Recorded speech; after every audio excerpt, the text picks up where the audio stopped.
Financial year 2025-26 में tax payers के लिए एक अहम टैक्स डेडलाइन बेहद नजदीक आ चुकी है। जिन टैक्स पेयर्स की सालाना टैक्स देनदारी यानी टैक्स लायबिलिटी 10,000 रुपए से ज्यादा बनती है, उन्हें 15 मार्च तक एडवांस टैक्स की लास्ट इंस्टॉलमेंट को भरना होगा। एडवांस टैक्स कैसे काम करता है? तो दरअसल इनकम टैक्स डिपार्टमेंट का एक सिंपल रूल है, पे एज यू अर्न, यानी जैसे जैसे आप कितना कमा रहे हैं वैसी ही आप टैक्स चुका सकते हैं, और इसी नियम को बोला जाता है एडवांस टैक्स।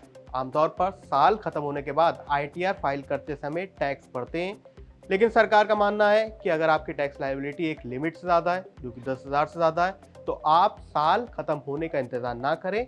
आप पूरे साल के दौरान अपनी एस्टिमेटेड इनकम पर 4 इंस्टॉलमेंट में ये टैक्स भर सकते हैं। इस पूरी प्रोसेस को ही एडवांस टैक्स बोला जाता है। अब जानते हैं कि किन टैक्स पेयर्स को एडवांस टैक्स देना होता है। तो एडवांस टैक्स के दायरे में बिजनेसमैन, सैलरीड प्रोफेशनल और फ्रीलांसर को शामिल किया गया है। हालांकि सैलरीड प्रोफेशनल की कंडीशन भी है। वैसे तो सैलरी वालों का टीडीएस कंपनी अपने सोर्स पर ही काट लेती है। सैलरी के अलावा रेंटल इनकम, फिक्स डिपॉजिट पर इंटरेस्ट या फिर शेयर मार्केट से कैपिटल गेन हो रहा है, तो आपको भी एडवांस टैक्स यहाँ पे फाइल करना होगा, एडवांस टैक्स आपको देना होगा। सबसे अहम कंडीशन 10,000 रुपए की लिमिट है। टैक्स लायबिलिटी टीडीएस काटने के बाद 10,000 या उससे ज्यादा बननी चाहिए, तभी आप एडवांस टैक्स के दायरे में आएंगे। अब इसमें भी कई रिलैक्सेशन है, लगभग हर कैटेगरी की तरह इसमें भी कुछ छूट कई टैक्स पेयर्स को दी गई है। सबसे अहम है सीनियर सिटीजन की छूट। 60 साल से ऊपर ऐसे बुजुर्ग जिनका बिजनेस नहीं है, बिजनेस से कोई इनकम नहीं है, तो उन्हें एडवांस टैक्स देने की जरूरत नहीं होगी, चाहे उनकी टैक्स देनदारी यानी टैक्स लायबिलिटी कितनी भी बन रही हो, चाहे वो 10,000 से ज्यादा भी बन रही हो, उस कंडीशन में भी सीनियर सिटीजन को एडवांस टैक्स देना नहीं होगा।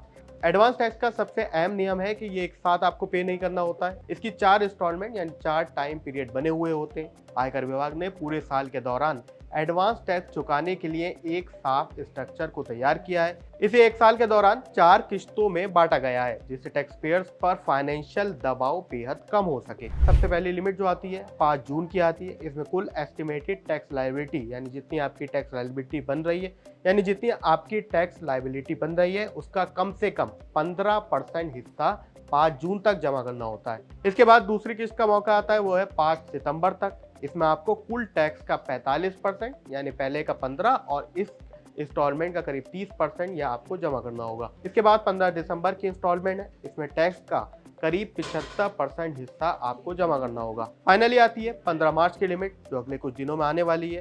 कुल टैक्स का इसमें आपको 100% यानी पूरा पेमेंट आपको इस डेट तक करना होगा, अगर आप एडवांस टैक्स की लिमिट में एडवांस टैक्स के कैटेगरी में आते हैं। इसके अलावा एडवांस टैक्स एक साथ भी आप 100% दे सकते हैं। इसके भी प्रोविजंस दिए गए हैं। अगर आप एक छोटे व्यापारी हैं या फिर प्रोफेशनल है, तो सेक्शन 44AD या फिर 44ADA के अंडर प्रिजम्पटिव टैक्सेशन का फायदा उठा सकते हैं।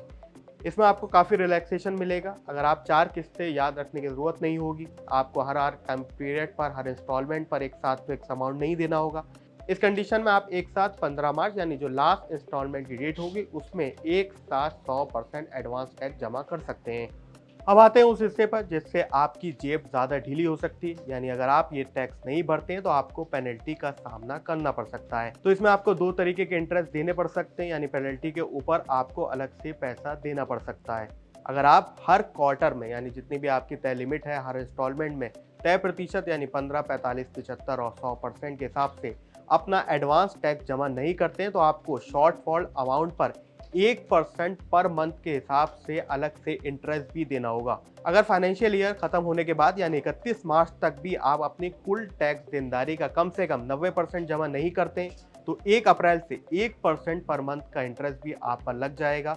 ये पेनल्टी के रूप में होगा। इसके अलावा अगर आप पूरा टैक्स ना भरें तो इसमें आपका टैक्स 50,000 रुपये बनता है, तो इसके अलावा आपके ऊपर भी पेनल्टी वाला इंटरेस्ट कई आपके अमाउंट को बढ़ा सकता है। इसलिए 15 मार्च की एडवांस डेडलाइन को हल्के में ना लें। एडवांस टैक्स भरना आपके लिए बेहद आसान है। इसके लिए income tax e filing portal पर जाकर ई पे टैक्स के जरिए भी आप पेमेंट कर सकते हैं। यहाँ आपको असेसमेंट ईयर सेलेक्ट करना होगा, जो कि 2026-27 है। इसके बाद एडवांस टैक्स सेलेक्ट करें। आप नेट बैंकिंग, डेबिट कार्ड या फिर यूपीआई से यहाँ पर बेहद आसानी से पेमेंट कर सकेंगे। एक और अहम पार्ट है कि आप पेमेंट करने के बाद जो आपको रसीद मिलेगी या फिर जो चालान मिलेगा उसको बेहद आपको संभाल कर रखें, क्योंकि इनकम टैक्स रिटर्न फाइल करते समय ये जानकारी आपसे मांगी जा सकती है। ये प्रूफ आपको देना होगा। तो एडवांस टैक्स के अगर आप दायरे में आते हैं तो इसकी डेडलाइन 15 मार्च है, इसको बिल्कुल भी मिस ना करें। यह आपकी फाइनेंशियल स्टेबिलिटी, फाइनेंशियल सिक्योरिटी के लिए बहुत अहम डेडलाइन है।